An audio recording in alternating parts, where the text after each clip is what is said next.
Welcome to Jazz Media. Hello students. இன்னைக்கு நம்ம 10th standard maths example 1.6 தான் பார்க்க போறோம். 1.6ல வந்துட்டு என்ன क्वेश्चन கொடுத்திருக்காங்கன்னு பாருங்க. x உடைய வேல்யூ வந்துட்டு 1, 2, 3, 4 னு கொடுத்திருக்காங்க. அதே போல y உடைய வேல்யூ வந்துட்டு 2, 4, 6, 8, 10 னு கொடுத்திருக்காங்க. r க்கு ரிலேஷன் என்ன சொல்லிருக்காங்க ரேஞ்ச் வந்து 1, 2, 2, 4, 3, 6, 4, 8 னு கொடுத்திருக்காங்க. இப்போ என்ன கண்டுபிடிக்க சொல்றாங்க? show that r is a function. rங்கிறது ஃபங்க்ஷன்ங்கறத நம்மள காமிக்க சொல்றாங்க and find its domain, codomain, range. நம்ம என்னென்ன கண்டுபிடிக்க சொல்றாங்க? domain கண்டுபிடிக்க சொல்றாங்க, codomain கண்டுபிடிக்க சொல்றாங்க and range கண்டுபிடிக்க சொல்றாங்க. இப்போ நம்ம என்ன பண்ணனும்? ஃபர்ஸ்ட் இது ஃபங்க்ஷனா இல்லையா அப்படிங்கறத தெரிஞ்சுக்க நம்ம என்ன பண்ணனும்? இத வந்து இந்த டயகிராம் வந்துட்டு நம்ம பார்க்கணும்.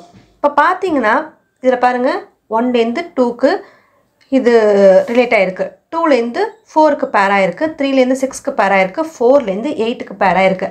அதாவது இந்த x terms அதாவது x ல இருக்கக்கூடிய அத்தனை டேர்முமே இங்க வந்துட்டு பேர் ஆயிருக்கு. எதுவுமே பேலன்ஸ் இல்ல.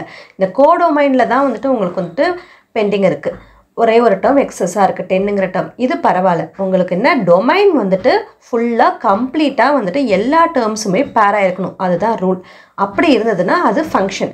இதுல ஏதாவது ஒரு டேர்ம் இப்போ வந்துட்டு 4 இல்ல இதுக்கு அடுத்து ஒரு 5ங்கற டேர்ம் கொடுத்து அது வந்துட்டு பேர் ஆகாம இருந்தது அப்படினா அப்போ வந்துட்டு அது ஃபங்க்ஷன் கிடையாது. சரிங்களா?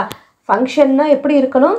இங்க டொமைன்ல இருக்கக்கூடிய எல்லா டேர்ம்ஸுமே நமக்கு பேர் ஆயிருக்கணும். சரிங்களா? இங்க பாருங்க 1 ல இருந்து 4 வரைக்கும் இருக்கக்கூடிய எல்லா டேர்ம்ஸுமே பேர் ஆயிருக்கு. அப்போ நம்ம என்ன சொல்லணும் இத?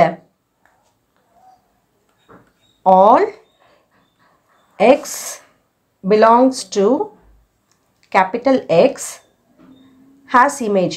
இதுல இருக்கக்கூடிய இந்த x ல இருக்கக்கூடிய எல்லா டேர்ம்ஸ்க்குமே என்ன இருக்குது? இமேஜ் இருக்குது. has image. ஓகேவா? Image y.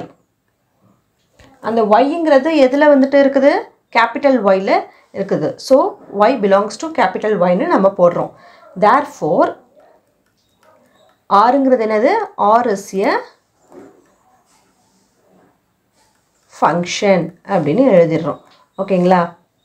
இது வந்துட்டு எக்ஸாம்பிள் இதுக்காக தான் சொன்னேன். ஓகே. சோ இவ்வளவுதான். நம்ம என்ன சொல்றாங்க? ஃபங்க்ஷனா இல்லையான்னு எதை வச்சு நம்ம கண்டுபிடிக்கணும்?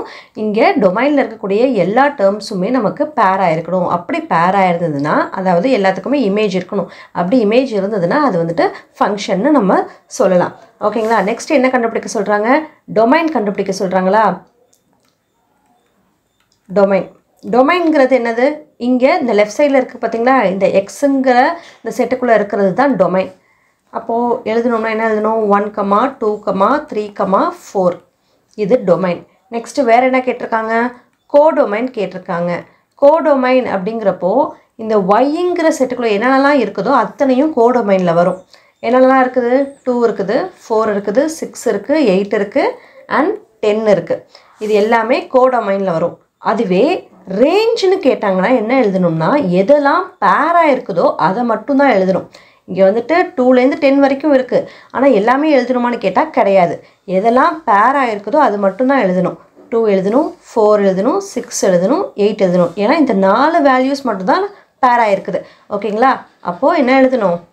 2, 4, 6, 8. இதுதான் நமக்கு ரேஞ்ச். ஓகேங்களா?